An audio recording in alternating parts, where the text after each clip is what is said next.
In part 3 of our Chapter 10 video presentation, we will talk about some additional issues in relation to purchasing software and also some specific types of software that is commonly purchased or acquired by organizations nowadays. First, we will talk about assembling a good project team for purchasing and implementing off-the-shelf software. Having a good project team is something that is essential to the success of your entire purchasing project. So those are the kind of people that you need to include in your project team. First of all, the project manager is usually, you need to have a project manager, and your project manager is typically somebody who is working for the IT department or IS department, but given the fact that you don't have much construction, much building involved, it may be a business manager as well. Or you can have both people or both parties responsible for project management, meaning somebody from the IT side and also somebody from the business side. Also, you need to include IS or IT analyst or IT specialist who will operate the system in the future. Obviously, you need to include key representatives from the business units that will be responsible for using or operating the system that you're purchasing. It's also a good idea to include software vendor personnel, meaning representatives from the company that is selling to you the software, so you can get their knowledge, their expertise in relation to the software that you're buying. And because you're buying the software, you may not have this good detailed knowledge of the software, at least during the initial phases.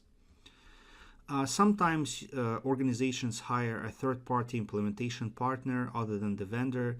Typically here we're talking about consultants. So consultants are brought in to install a software application. Consultants are hired for a number of reasons.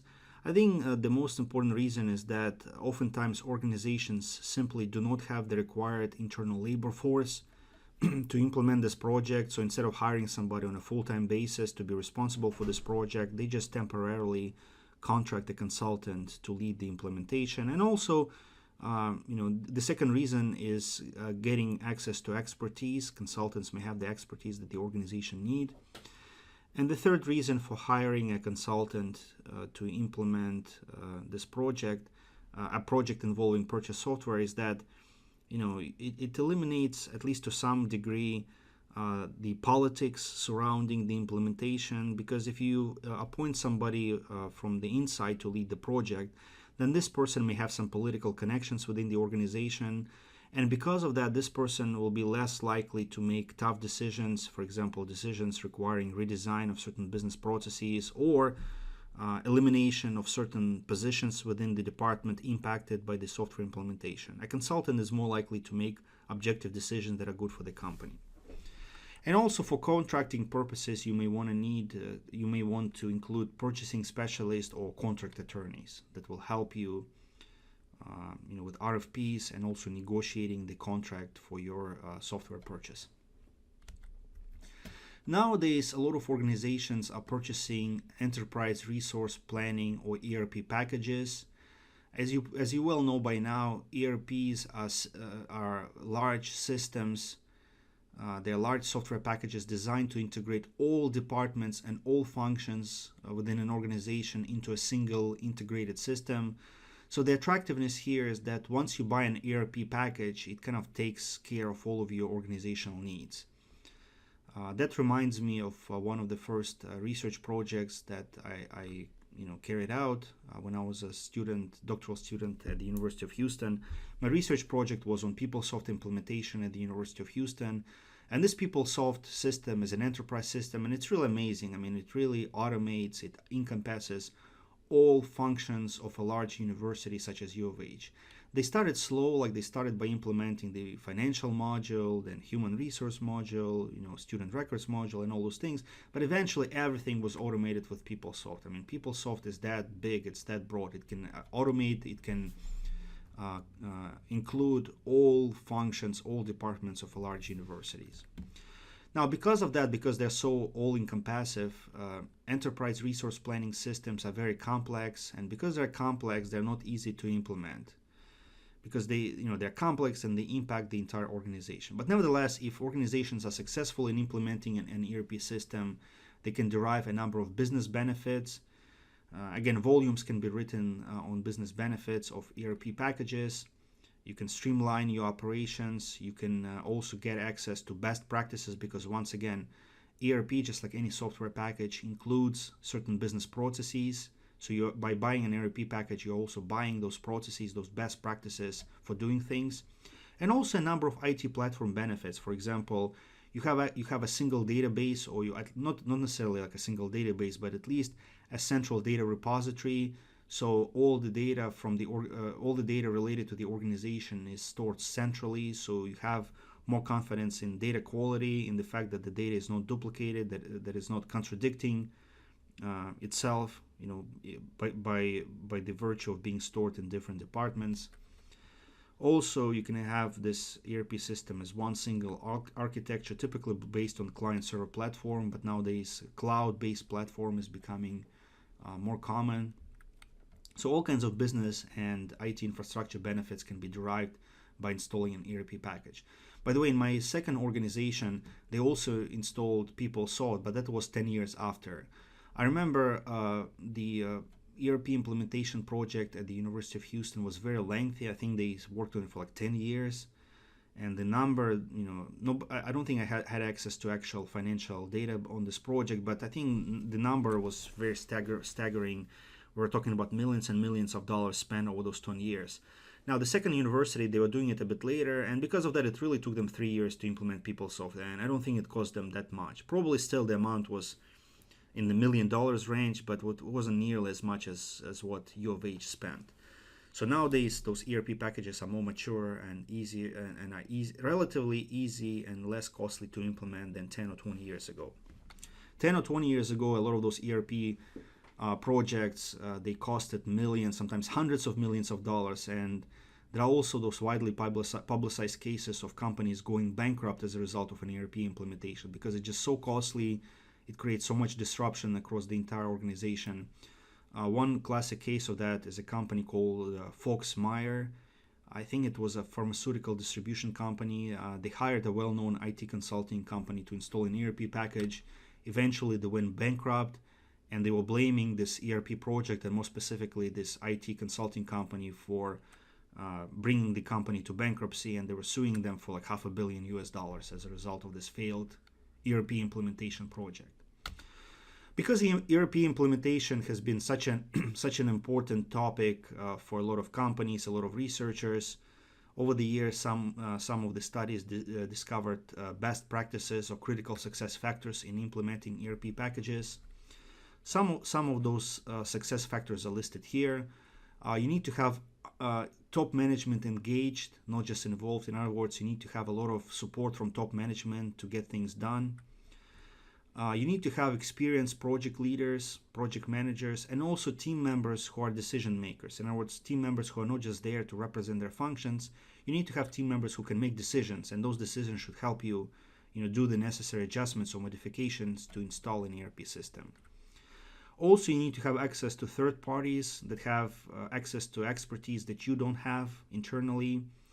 Change management is very important because, again, when you implement an ERP system, it's not just about installing software. It's about also redesigning the entire organization from a business process standpoint. So a lot of things will change once you install an ERP system. So change management, meaning helping users to change their processes, helping not only individual users, but also organizational units and the entire organization to change the way it operates is very important and should go hand in hand in parallel to project planning. Also, you need to have a satisfying mind. Again, we're talking about implementing big, complex information systems, so you cannot be perfect in every function, in every process, in every module. So sometimes good enough should be your philosophy. Otherwise, if you're trying to make everything perfect, to make all those modifications and adjustments so that the system perfectly fits your organization, now that can lead to a situation where the project will just last for years, it will cost a lot of money, and you will never complete it. So good enough should be the mindset. Also nowadays, many organizations, instead of purchasing off-the-shelf software, they opt for acquiring open source software. You probably know what open source software is. It's that software, which is free. I think that's the most important keyword. In addition to being free, typically the source code of that software is distributed in an open fashion, so anybody can have access to it. One open source software that I'm working with right now is R. R is that programming language and also programming environment used for data science, data analysis. So R language itself is free. I mean, anybody can use it, anybody can modify it. Because it's free, you don't pay that much. I'm not saying it's 100% free, because open source software typically doesn't have much upfront cost. You can easily acquire it for free. But the long-term costs are not necessarily non-existent. Sometimes, when you opt out for open source software, you will discover that maintenance is quite costly. But another advantage of open source software is ability to access and modify the source code so that it really fits your organization. But a lot of organizations, a lot of companies, even if they decide to go with an open source software, they end up contracting third parties that provide fee-based products on the top of this free open source software. For example, they provide advanced features for the product, maintenance and training, documentation, manuals, so all those value-added activities, they cost money. So that's why I told you that open source software is not necessarily free. Now, you need to be mindful of the fact that open source software has a number of licensing arrangements. If you quickly Google, you will see that some of the common licensing arrangements are GPL1, GPL2, 3, then MIT license. There are all kinds of open source licensing arrangements, and you need to be aware of them, because some of those licensing arrangements for open source software, they're not as open as you would imagine. For example, some open source licensing prohibits you from using open source software for commercial purposes. Like if you want to use it for, educational research purposes, you can use it. But if you want to use it as a commercial for-profit company, they prohibit you from doing that. So you need to look at it. Now, naturally, open source software has a number of advantages. Sometimes there's a large pool of volunteer testers and developers. For example, I told you that nowadays I'm using R language, R Studio development environment, and anybody can write an R extension, and it's stored on CRAN. It's spelled C-R-A-N online repository. I also have my own package. I developed my own R language extension. It's called Dice Crawler. So Dice spelled D-I-C-E, and then Crawler. It's an R package that crawls dice.com, a leading IT employment website, and downloads job descriptions so that you can later analyze this data. So I created this extension too. And overall, if you look at CRAN collection, I think now they have more than 12,000 packages developed by users. There are so many people developing those extensions. So to paraphrase, I believe it was MasterCard commercial, that ends with, there are certain things that money cannot buy. For everything else, there's MasterCard. So the same thing now can be said about this collection of R packages. If for every possible form of analysis, there's an R package for that. And it's just a matter of finding the right package. So that's the advantage. You can have a large community of testers and developers. Another advantage is that ability to modify source code so that the application suits 100% your purpose. You're also not dependent on a single vendor. Again, you can do those modifications, maintenance, adjustments internally. Also, once you do those adjustments, you don't have any licensing arrangements where each additional copy will cost you money. So you create a modification and then use it across the entire company. For a lot of open source software, you can use it for any purpose, but again, you need to be mindful of the licensing arrangements. So not necessarily you can use it for commercial purposes. And sometimes it's easy to interface an open source software with other packages because once again, you have access to source code. Now, there are some disadvantages related to open source software. Sometimes you don't have complete documentation. Again, relating to my own experience, R is a pain to use because some package developers, they write good documentation, others don't. Some of them, they write documentation, but they assume that you know a lot. For example, a professional statistician will write a package and omit a lot of the details that somebody who doesn't have a degree in statistics may not necessarily understand without explicit explanations. Also, the thing about open source is that sometimes open source projects quickly lose steam. If it's something that is not common to many organizations, then sustainability becomes an issue. And if there's no updating, if there's no further development, then again, it may not suit your purpose in the long run. You may be better off with a commercial package. Different adapters may duplicate efforts in development. You may have extensions that duplicate and you're not sure which one is better. Also, again, be mindful in choosing licensing agreement that fits your needs, because not open source software is that open. It's not that free sometimes. So those are the disadvantages that you may have when it comes to working with open source software. Although I'm using R nowadays a lot for a lot of my data analysis, I also use SPSS. SPSS is this older, more established commercial, quite expensive package for data analysis. Nowadays it's distributed by IBM, and SPSS for many purposes it just has better quality, better interface, most importantly better documentation, so that you know exactly how to do things and what you're doing. So open source does not really kill commercial off-the-shelf software packages. Nowadays, a lot of organizations go for application service providers, ASPs. What happens under this arrangement is that the purchasing organization elects to use a hosted application rather than to purchase the software application operated in-house. Nowadays, I think ASP becomes a less common term. A more common term nowadays for this kind of arrangement is software from the cloud or software as a service, SaaS. And under software as a service, there are many subcategories like platform as a service, infrastructure as a service. A lot of companies nowadays like Amazon, Google, they're providing those services from the cloud, meaning from the internet.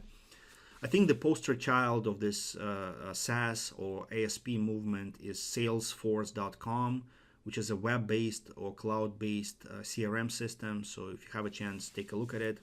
It's basically like an online CRM/ERP system that is very scalable, that is accessible from the web.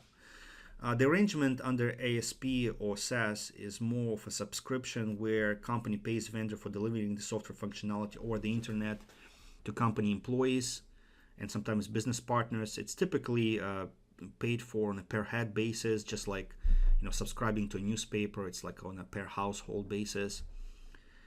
And also your ASP vendor is an ongoing service provider, meaning they are responsible for everything, not only providing you with this access to software, but also doing improvements, fixing bugs, creating additional features and stuff like that. So it's like complete outsourcing through the web. In my former organization, we used a lot of applications from the cloud, meaning we didn't have anything hosted on our side. For example, Blackboard, our learning management system, was hosted somewhere else, and it was made available to us through the internet. Another software that was important for us was Digital Measures, which is a faculty information system. Again, we never did anything on our side. It was hosted somewhere else, and it was made available to us through the web. Also, this company supplying Digital Measures was kind enough to do some modifications that would customize what seemed to be largely a North American product for the UAE context, like some operational issues had to be addressed. So they were quite responsive in customizing their ASP subscription for us. Now, using ASP as a model for acquiring software has certain advantages. Cost savings, it costs less, it's much faster to implement. Again, you just get your online account set up. Usually involves monthly fee rather than large upfront infrastructure investment, so it's much safer on the financial side. Instead of making a big investment and then hoping that this investment will pay off in the long run, you're just paying one monthly fee, and if you're not happy with the service, then you just discontinue those monthly fees. Now, there are some disadvantages. You depend on your external vendor for both software and ongoing operations. Some organizations that view their data as being very confidential, they don't like it. For example, a lot of banks, they prefer to do things internally rather than acquiring their software from the cloud, because they're afraid of security breaches, they're afraid of compromising client privacy. Now, there are some issues with contracting. I told you that, you just pay monthly subscription, but it's not easy. I mean, many of those vendors, they may get you into contracting terms that may not be very parallel to your needs, to your headcount. So it's not that simple sometimes to figure out what kind of contract arrangements you need based on this ASP model. Also, when you decide to go for ASP, service level agreement or SLA becomes very important. Typically, when you opt for a particular ASP service, you sign a service level agreement that is provided to you by the vendor. In this service level agreement, they will specify system uptime, meaning how much time, what will be the percentage the system will be available to you without any malfunctioning. So typically the uptime is like 99.99% or even higher than that. Recovery time, how long they will promise to recover your data or recover the system if something goes down. Wait time on calls to the help desk, how long you expect it to wait before you get a response. Also notifications about software upgrades and how it will be done, and also other factors important to the customer. So all those things included in SLA, service level agreement, should be an integral part of any ASP contract. So this completes part 3 of chapter 10 video presentation.